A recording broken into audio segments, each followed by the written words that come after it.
Is the state obliged to pay former President Jacob Zuma's legal costs? Are the charges against Mr. Zuma politically motivated? Why is the MKMVA saying Zuma is unlikely to get a fair trial in South Africa? And what does the NPA's decision to reinstate charges mean for the current NDPP head? What time is it? It's question time.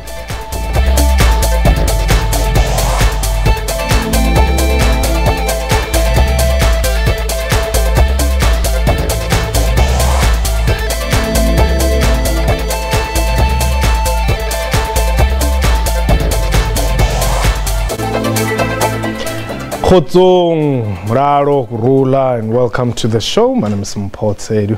It is just over 10 years since the so-called spy tapes saga made its way into the public domain. On Friday, head of the National Prosecuting Authority, Shaun Abrahams, announced that the NPA has decided to reinstate corruption charges against former President Jacob Zuma. Abrahams announced that Zuma would be charged with 16 counts of fraud, corruption, money laundering, and racketeering. The charges relate to payments Zuma is alleged to have received from his former financial advisor Shabir Sheikh and French arms manufacturer Thales. We are live, and therefore you can call us and air your views. The numbers to dial is 089-110-4210. If you're outside the borders, +278-9-110-4210, or tweet us your comments. Our Twitter handle at QuestionTime24. And a reminder that you can also stream us on our Facebook page, SABC News Online, and our YouTube channel, YouTube/SABC Digital News. And my guest today, Wayne Duvenage. He's the chairman of the organization Undoing Tax Abuse. But joining us from our Pretoria studios, Professor Lisiba Defo. He's a political analyst. And on the line, we are joined by the president of Umkhonto Wesizwe Military Veterans Association, Kebi Maphatso. Let me welcome all of you to the show. Let me just start with you, Ndade Maphatso. The MKMVA released a statement that was received with mixed feelings, saying that you don't believe that President Zuma will get a fair trial in South Africa. No, I think that is not a correct interpretation of the statement by our spokesperson.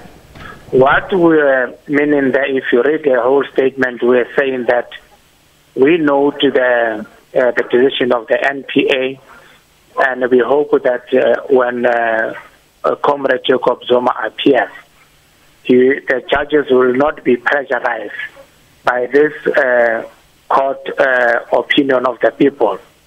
So that's what we said. We said they must be fair to the case and not be pressurized by the views of the analysts or the opinions by the people outside. That's what we're saying. But was that based on an observation perhaps that has been made that there are possibilities that they would not be fair? No, we respect the judiciary, the way it is doing things here. And our view, it was that, look, there's been so much pressure. Or in fact, Comrade Jacob Zuma has been judged publicly by the opinions of the people that is guilty, whereas he has never been charged, has never appeared in court. So we are saying as MKMVA, we hope when he appears in court, judges will not be pressurized by the opinions of people and the analysts outside there. He must get a fair trial. Are we going to see soldiers or combatants of Umkhonto Wesizwe during President Zuma's appearance in court attending and perhaps mobilizing to make sure that you attend the trial? Let me start by saying this simple. Yes. We Africans, when one of our family members has got challenges, we close ranks as a family. An example is that if my father can come to our family and say, I have been arrested and there are allegations that I've stolen bread, I don't have money for pay. The family close ranks and they pay the bail, and they will go to court and listen whether our father did not do it or he did it. So it is an African. So above all, Comrade Jacob Zuma is a former member of Umkhonto we Sizwe. He is now an MKNVA member. So we will go and support him. We don't only support people when they are in the seats of presidency, but even under difficult conditions, we will go there as MKNVA and support Comrade Jacob Zuma. Therefore, welcome to the show. Your analysis of this whole case, not necessarily what the MKMVA is saying, but the political implications, perhaps, of this particular case. Look, Ndate Zuma has called for his day in court. Let's give him the opportunity, and I have no doubt that he will get a fair trial. I hear that what Ndate Mapazo is saying is there are contradictions in what he's saying. There are also contradictions in what is covered in the media. That's number one. And please let us not falsify and invoke African culture in a wrong way. Even within African culture, wrong is wrong and right is right. Never mind who tells it. I am for truth, never mind who tells it. And I'm for justice, never mind who is it for or against. But I'm against political expediency. And I have no doubt if the MK veterans are going to mobilize in the name of the ANC, the greatest loser in the process will be the ANC itself. The Youth League, I'm told, they intend to mobilize. The Women's League are ready also to join the march. Let them do it. But I have no doubt reputational damage will be incurred by the ANC as a mother body. Now, what happens, would you suppose, Prof? Does the ANC then delete Jacob Zuma from their plans? I mean, he's been campaigning for the party so far. Should he be withdrawn from that activity? Right away, there was ambiguity and I wasn't sure of how to deal with this matter. Until Friday when a pronouncement was made, I thought this would make it easy now for the ANC leadership to ask him to recuse himself, to concentrate on the trial. When it is over and it is expedient, he can come on board. But if they are not going to do that, I have no doubt this gives a lifeline to the opposition, which was already in disarray. But to invoke his services now, surely it's almost like manna from the other side of the world for the opposition. I'm saying let them have the courage of their conviction. Advise him that it's no longer expedient for you to be one of us in terms of campaigning. And then kindly stay aside, concentrate on the trial. Should it be expedient, we'll invite you back or we'll welcome you back. Wayne, I'm going to come to you right away. Let me just clear up this politics. Kebi Mapatswe, should President Zuma be withdrawn from the campaign trail? This is not our call, Mpo. The National Executive Committee of the ANC, its meeting, it will decide on that matter. We cannot decide on that matter as MKMVA. Our own issue is that Comrade Jacob Zuma is a member of MKMVA in good standing. So we will support our member when he has got challenges. So of elections, it's a duty that the ANC of the ANC will pronounce itself on that and will take line from that. Okay. Wayne, let's talk the monies. Yeah. Who should pay for this? Well, if you ask civil society, our response would be that Mr. Zuma should pay, and mainly on the basis that he has done everything he can over the last 10 years, or since his tenure, to keep himself out of court when he has requested that he has his day in court.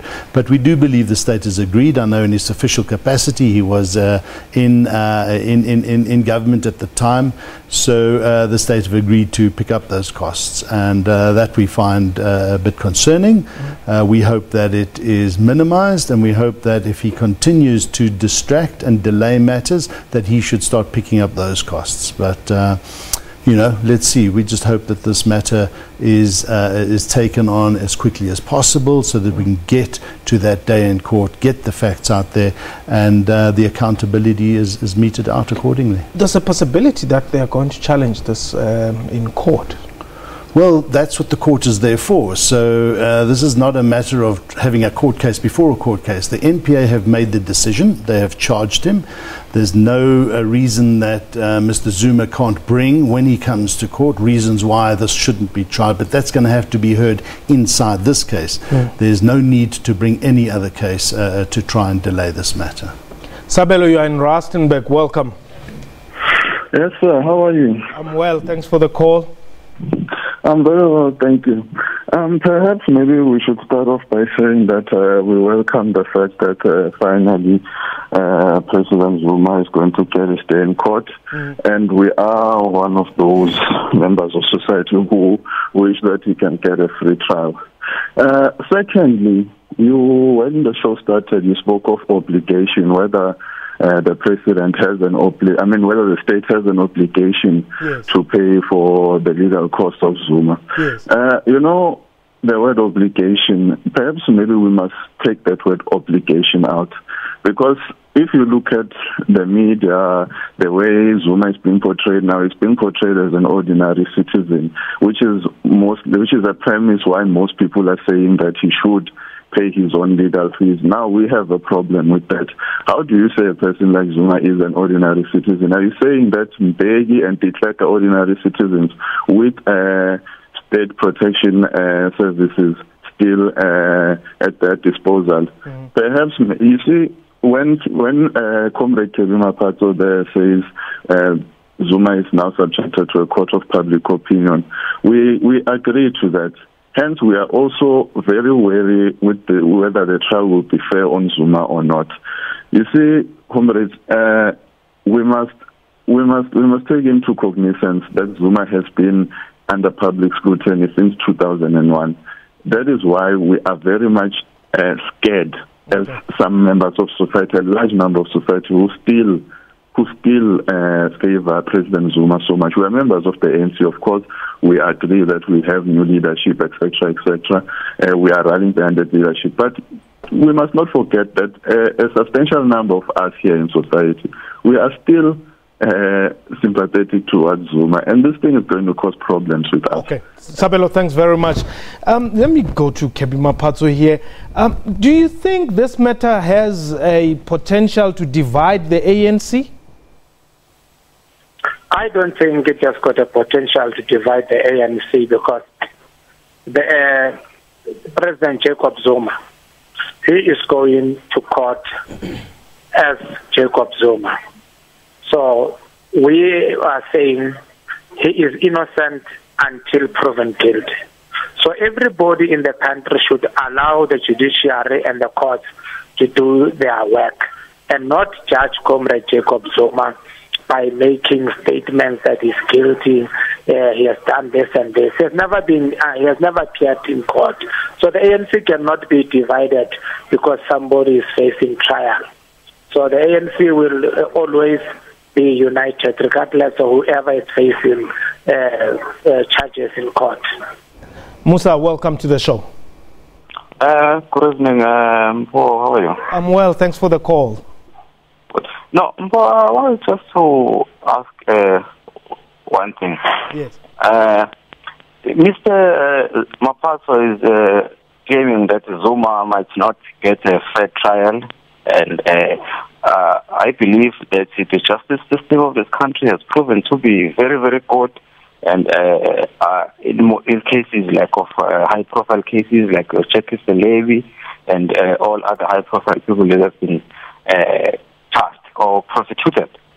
And I don't believe then why Zuma will then be charged will be treated unfairly. And I also want to maybe find out from these outer guys, why will Zuma be, why they're pushing for Zuma to be prosecuted and maybe declared not to be also charged for for crime against humanity for what happened prior to 1994. Thank you. Thanks very much, Musa. Well, Wayne? That last question. Yeah. I think we've had the Truth and Reconciliation process, and if there is a case to try Mr. de Klerk, or anybody for that matter, then those cases must be brought forward. Nobody is above the law, but here we're talking about Mr. Zuma's case, where we can get sidetracked. I'm not protecting or defending anybody. If Mr. de Klerk is guilty of anything, he should be tried.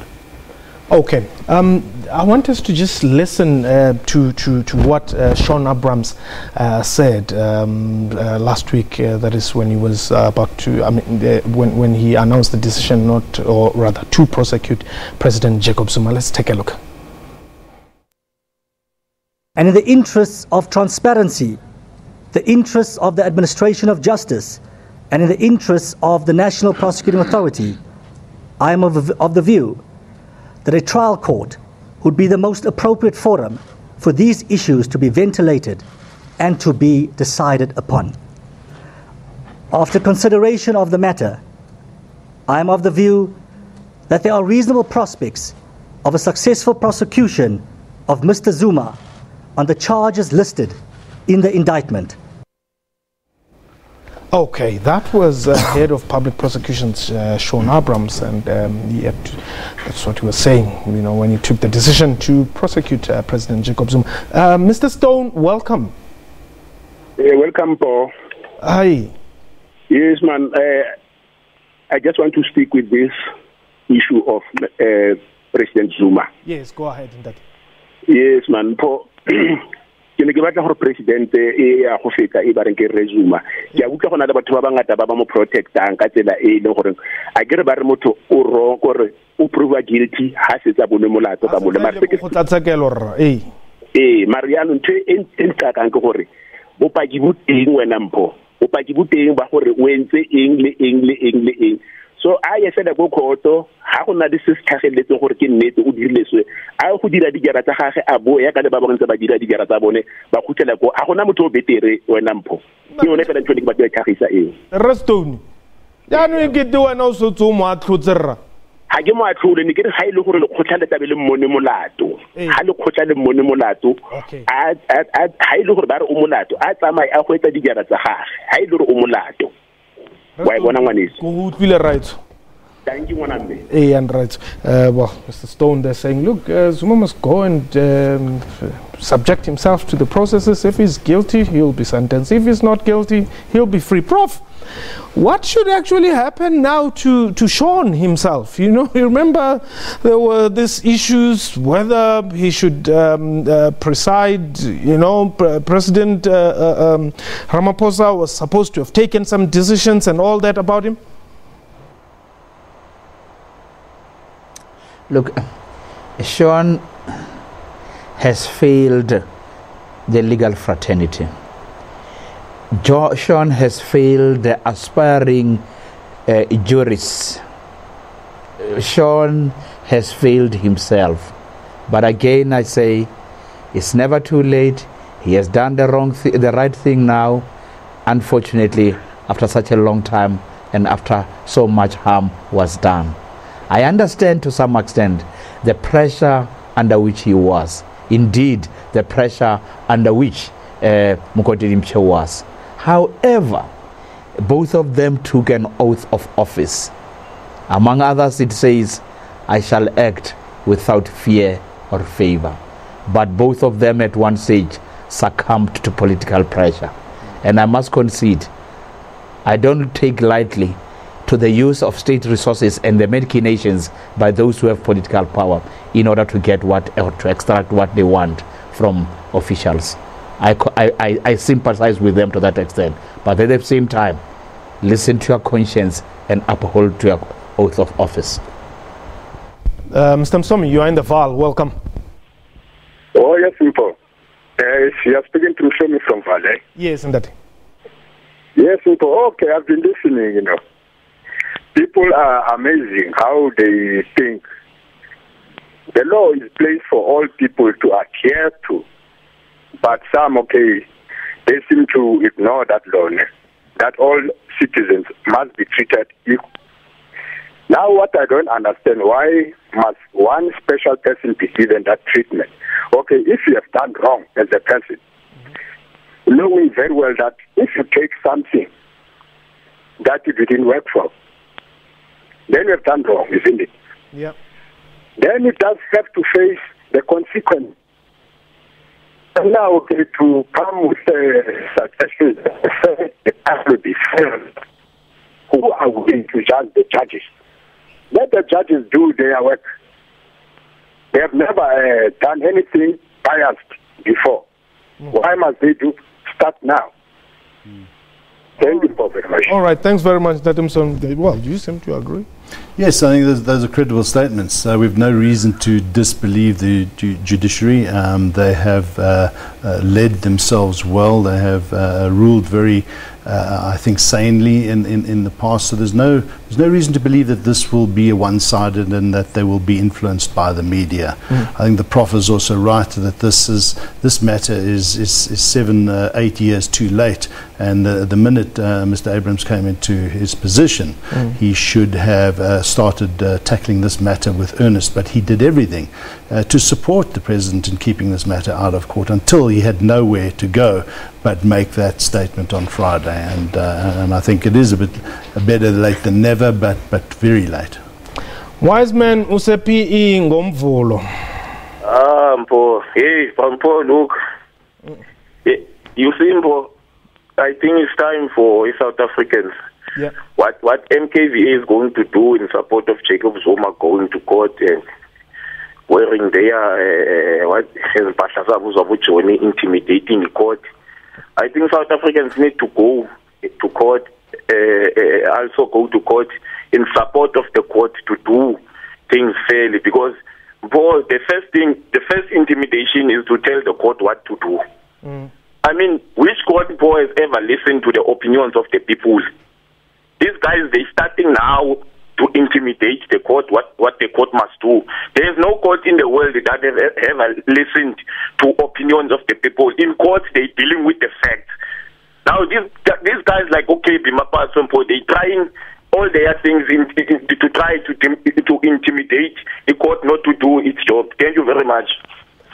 Well, Kevin Mampatwe, is the combat uniform aimed at intimidating the judiciary?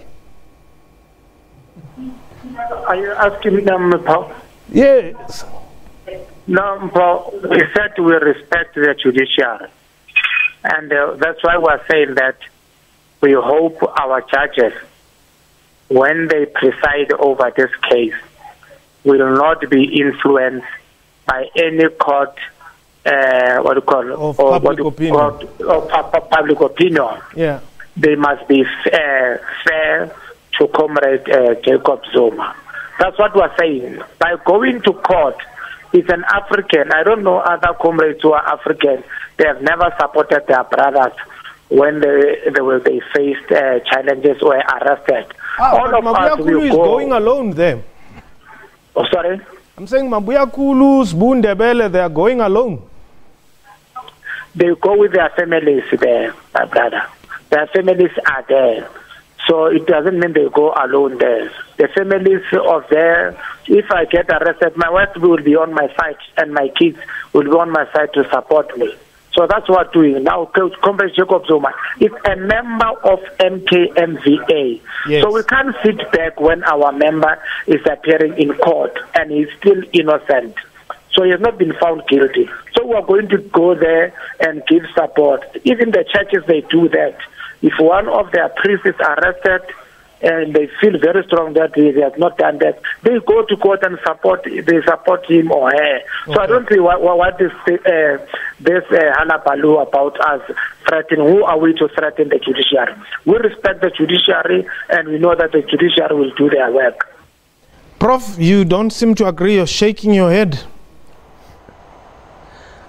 Yes, I do. I'm sure he knows very well that is less than honest with the truth. Look, if you're talking about membership, one man was the commander-in-chief of the armed forces of the Republic of South Africa. His name is Nelson Mandela. He was taken to court by Dr. Louis Late. Yes. Where were they? The ANC, the army, and everybody. They allowed the old man, and he himself said, give me chance, give me space. But if I don't avail myself as an equal before the law, who else is going to respect the law? Those are the lessons should be learned. People must not invoke the name of Mandela, but they don't live up to the values and the principles he upheld and he had nurtured and he had hoped that some of us will perpetuate after he has left this world. Well, on that note, we've come to the end of question time for today. Thank you for watching, and thanks to my guests as well. From me and the entire crew, you have yourself a wonderful time. I have a hot.